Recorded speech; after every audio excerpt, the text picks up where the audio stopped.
Good morning, good afternoon, good evening, students. In previous class, we have discussed chapter 1, Introduction to Accounting. In that chapter, we have discussed the exact meaning of accounting. There are many definitions of accounting. What does mean of accounting? The term accounting. ಅಲ್ಲಿ ನಾವು ಕಲಿತಿದ್ದೇವೆ ಅಂತಂದ್ರೆ accounting is a systematic process where transactions are recorded and classified and analyzed and communicated to its users and to the management of a business ಅಂತ ಹೇಳ್ತಿದ್ದೀವಿ. ಅಂದ್ರೆ accounting ಒಂದು systematic process ಇದೆ. ಆ process ಒಳಗೆ ಟ್ರಾನ್ಸಾಕ್ಷನ್ಸ್ ಅನ್ನ ರೆಕಾರ್ಡ್ ಮಾಡ್ತಾರೆ, record ಮಾಡಿದ್ದನ್ನ classify ಮಾಡ್ತಾರೆ, analyse ಮಾಡ್ತಾರೆ, ಮತ್ತೆ ಅದರಿಂದ ಫೈನಾನ್ಷಿಯಲ್ ಸ್ಟೇಟ್ಮೆಂಟ್ಸ್ ಅನ್ನ ಪ್ರಿಪೇರ್ ಮಾಡಿ ಅದನ್ನ ಅದರ ಯೂಸರ್ಸ್ ಇರ್ತಾರಲ್ಲ ಅವರಿಗೆ ಪ್ರೊವೈಡ್ ಮಾಡ್ತಾರೆ ಆ ಇನ್ಫಾರ್ಮೇಶನ್ ಅನ್ನ ಅಂತ ಹೇಳಿ ನಾವು ಅಕೌಂಟಿಂಗ್ ಟರ್ಮ್ ಮೀನಿಂಗ್ ಅನ್ನ ನೋಡಿದ್ದೇವೆ. ಹಾಗಾದ್ರೆ ಆ ಅಕೌಂಟಿಂಗ್ ಟರ್ಮ್ಸ್ ಒಳಗೆ ಮೇನ್ ಇಂಪಾರ್ಟೆಂಟ್ ಒಂದು ಟರ್ಮ್ ಗೊತ್ತಾಗಿದೆ ಅಂದ್ರೆ ರೆಕಾರ್ಡಿಂಗ್ ಆಫ್ ಟ್ರಾನ್ಸಾಕ್ಷನ್ಸ್ ಅಂತ. Recording of transactions of financial transactions ಅಂತ ಹೇಳ್ತೇವೆ. ಫೈನಾನ್ಷಿಯಲ್ ಟ್ರಾನ್ಸಾಕ್ಷನ್ಸ್ ಯಾವ ತರ ರೆಕಾರ್ಡ್ ಮಾಡ್ಬೇಕು, ಯಾವ ಗೈಡ್ಲೈನ್ಸ್ ನಾವು ಮೈಂಡ್ ಒಳಗೆ ಇಟ್ಕೊಂಡ ಆ ಟ್ರಾನ್ಸಾಕ್ಷನ್ಸ್ ಅನ್ನ ರೆಕಾರ್ಡ್ ಮಾಡ್ಬೇಕು, ಯಾವ ಬೇಸಿಕ್ ಅಸಂಪ್ಷನ್ ಅಕೌಂಟೆಂಟ್ ಮೈಂಡ್ ಒಳಗೆ ಇರಬೇಕಂತ ಒಂದು ಕಾನ್ಸೆಪ್ಟ್ ಇದೆ. ಆ ಕಾನ್ಸೆಪ್ಟ್ ಪ್ರಕಾರ ಎಲ್ಲ ಅಕೌಂಟೆಂಟ್ಸ್ ಏನ್ ಮಾಡ್ಬೇಕ್ರಿ, same guidelines, same principal, same rules ಅನ್ನ ಫಾಲೋ ಮಾಡಬೇಕು. ಯಾವಾಗ ಅಕೌಂಟಿಂಗ್ ಪ್ರೊಸೀಜರ್ ಮಾಡುವಾಗ ಆ ಪ್ರೊಸೀಜರ್ ನಡೆಸಲಿಕ್ಕೆ ಅಕೌಂಟಿಂಗ್ ಪ್ರೊಸೀಜರ್ ಮಾಡಲಿಕ್ಕೆ ಒಂದು ಸಿಸ್ಟಮೆಟಿಕ್ ಆದಂತಹ ಪ್ರಿನ್ಸಿಪಲ್ಸ್ ಅನ್ನ ಗೈಡ್ ಮಾಡಿದ್ದಾರೆ. ಆ ಪ್ರಿನ್ಸಿಪಲ್ಸ್ ಗೈಡ್ ಮಾಡಿದ್ರೆ ನಾವು ಈ ಚಾಪ್ಟರ್ ಒಳಗೆ ಕಲಿತೇವೆ. Theory base of accounting. Accounting ಮಾಡುವಾಗ ಯಾವ ಥಿಯರಿ ಅಕೌಂಟೆಂಟ್ ಮೈಂಡ್ ಒಳಗೆ ಇರಬೇಕು ಅಂತ ಹೇಳಿ. Okay, this is what the second chapter of your syllabus, theory base of accounting. ಇಲ್ಲಿ ನಾವು ಥಿಯರಿ ಬೇಸ್ ಆಫ್ ಅಕೌಂಟಿಂಗ್ ಅಂತಂದ್ರೆ ಅಕೌಂಟಿಂಗ್ ಯಾವ ಬೇಸ್ ಮೇಲೆ ನಾವು accounting procedure ನಡೆಸಬೇಕಂತ.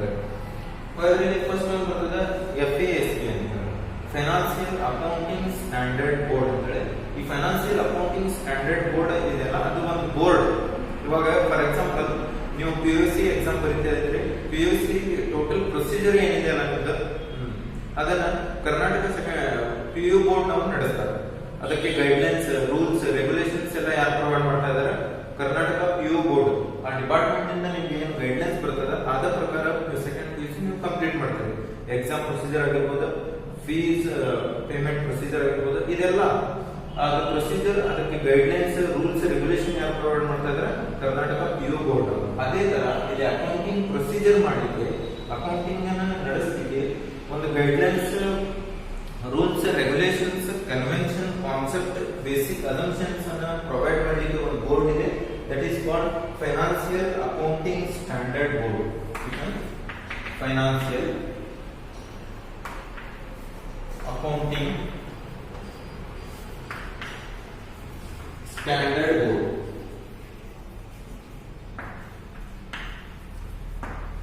Very important. Financial accounting standard board ಇಂದ ರೂಲ್ಸ್ ಅಂಡ್ ರೆಗ್ಯುಲೇಷನ್ಸ್ ಬರ್ತಾ ಇದಾವ. ಅದರ ಆ rules and regulations, basic concept, basic assumptions and conventions ಅಂತ ಹೇಳಿ ಡಿಫರೆಂಟ್ ನೇಮ್ಸ್ ಇಂದ ಅದನ್ನ ಯೂಸ್ ಮಾಡ್ತಾರೆ. ಅದೆಲ್ಲ ನಾವು ಬೇಸಿಕ್ ಕಾನ್ಸೆಪ್ಟ್ ಆಗಿರ್ಬೋದು, assumptions and rules and regulations, then guidelines for preparing accounting procedure. ಅದರ ಸೆಟ್ ಏನಿದೆಲ್ಲ accounting procedure, rules and regulation ಆಗಿರ್ಬೋದು, ಗೈಡ್ಲೈನ್ಸ್ ಆಗಿರ್ಬೋದು ಅಥವಾ ಬೇಸಿಕ್ ಕಾನ್ಸೆಪ್ಟ್ ಆಗಿರ್ಬೋದು, ಇದೆಲ್ಲವನ್ನು ಸೇರಿ ಅದಕ್ಕೆ ಬೇಸಿಕ್ ಪ್ರಿನ್ಸಿಪಲ್ಸ್ ಅಂತ ಹೇಳಿ ಹೇಳ್ತಾರೆ. It's called principles. ಆ ಪ್ರಿನ್ಸಿಪಲ್ಸ್ ಗೆ ಒಂದು ಗ್ಯಾಪ್ ಅಂತ ಹೇಳಿ ಹೆಸರು ಕೊಟ್ಟಿದ್ದಾರೆ, ಜನರಲಿ ಅಕ್ಸೆಪ್ಟೆಡ್ ಅಕೌಂಟಿಂಗ್ ಪ್ರಿನ್ಸಿಪಲ್ ಅಂತ ಹೇಳಿ. Generally accepted accounting principles.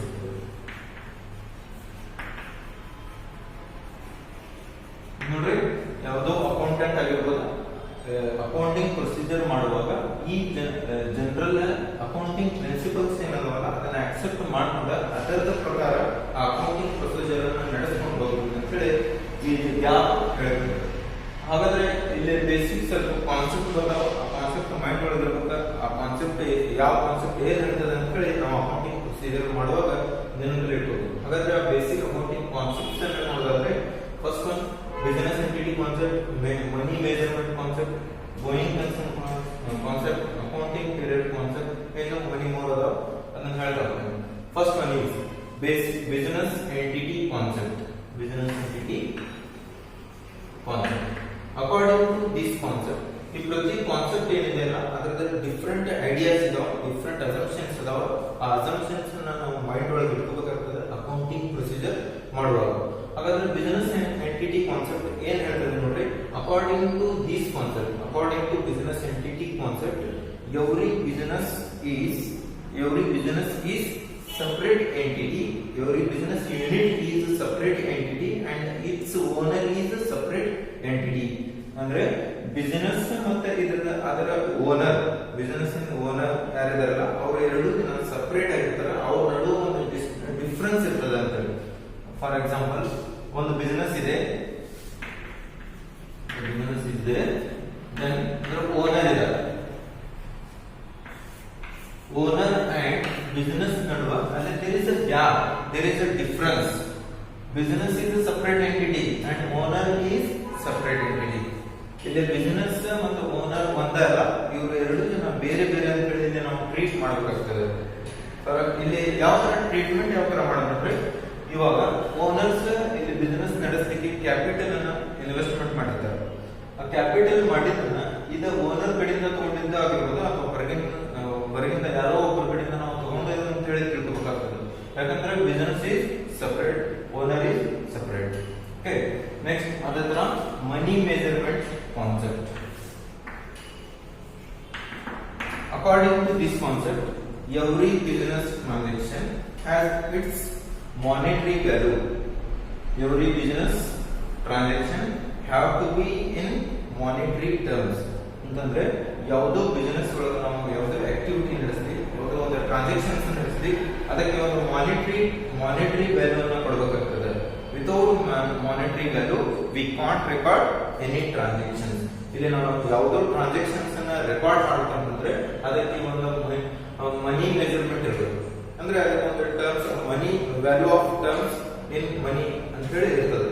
ಅಂದ್ರೆ ಯಾವುದೋ ಒಂದು ನೀವು ಬುಕ್ಸ್ ಪರ್ಚೇಸ್ ಮಾಡಿದ್ರಿ ಅಂತ ಹೇಳಿ ಹೇಳ್ತೀವಿ, ಆ ಬುಕ್ಸ್ ಎಷ್ಟಕ್ಕೆ ಪರ್ಚೇಸ್ ಮಾಡಿದ್ರಿ, ಅದಕ್ಕೆ ಆದಂತಹ ಖರ್ಚು ಎಷ್ಟು ಅಂತ ಹೇಳಿ ನಾವು ರೆಕಾರ್ಡ್ ಮಾಡಬೇಕಾಗ್ತದೆ. ಅದು ಇನ್ ಟರ್ಮ್ಸ್ ಆಫ್ ಮನಿ ಇರಬೇಕು. ಓಕೆ, ಆ ಟ್ರಾನ್ಸಾಕ್ಷನ್ಸ್ ಗೆ ವ್ಯಾಲ್ಯೂ ಇಲ್ಲಪ್ಪ ಅಂತಂದ್ರೆ ಅದನ್ನ ನಾವು ಫೈನಾನ್ಸಿಯಲ್ ಅಕೌಂಟಿಂಗ್ ಒಳಗೆ ರೆಕಾರ್ಡ್ ಮಾಡಲಿಕ್ಕೆ ಬರಂಗಿಲ್ಲ. Then going concern concept. According to this concept, going concern concept, according to going concern concept, every business organization has an object of long term running.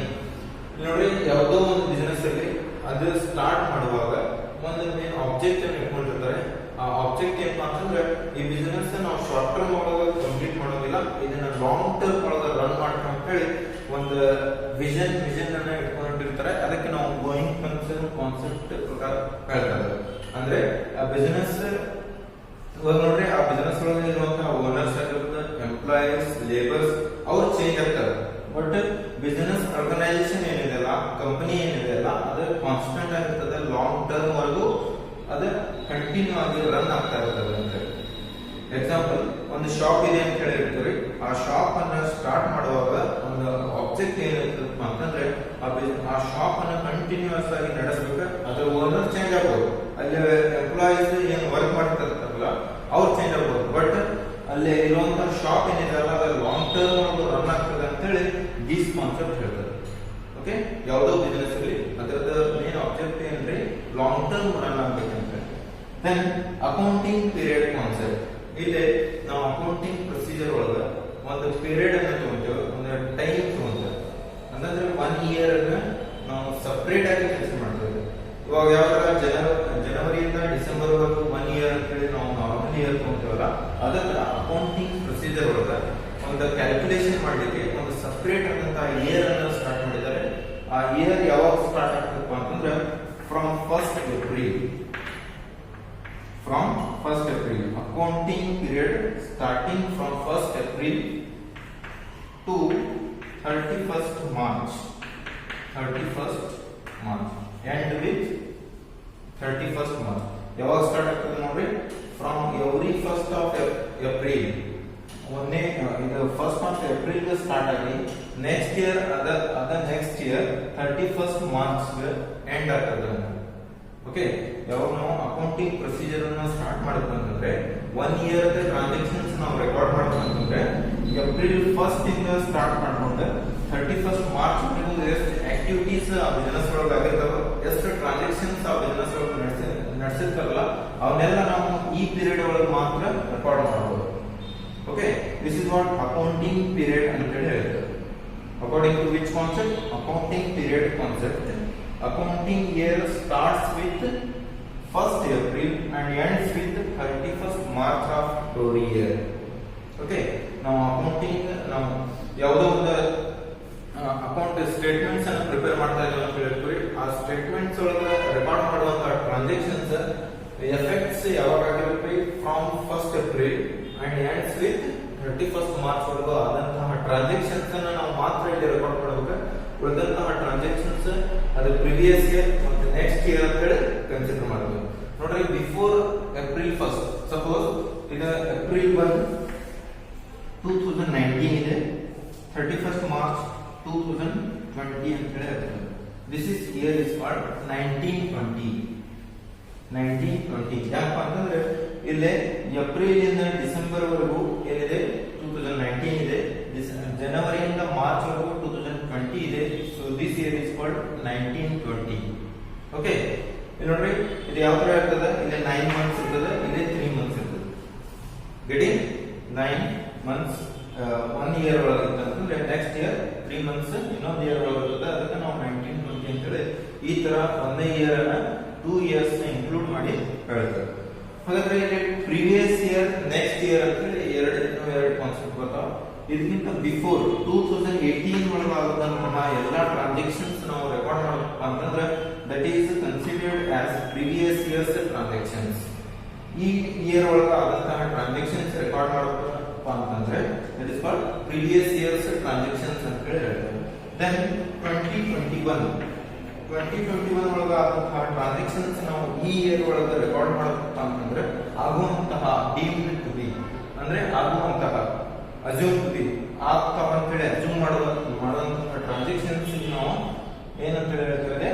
Next year are advance transactions ಅಂತ ಹೇಳಿ ಹೇಳ್ತಾರೆ. Next year transactions record ಮಾಡಬಹುದು.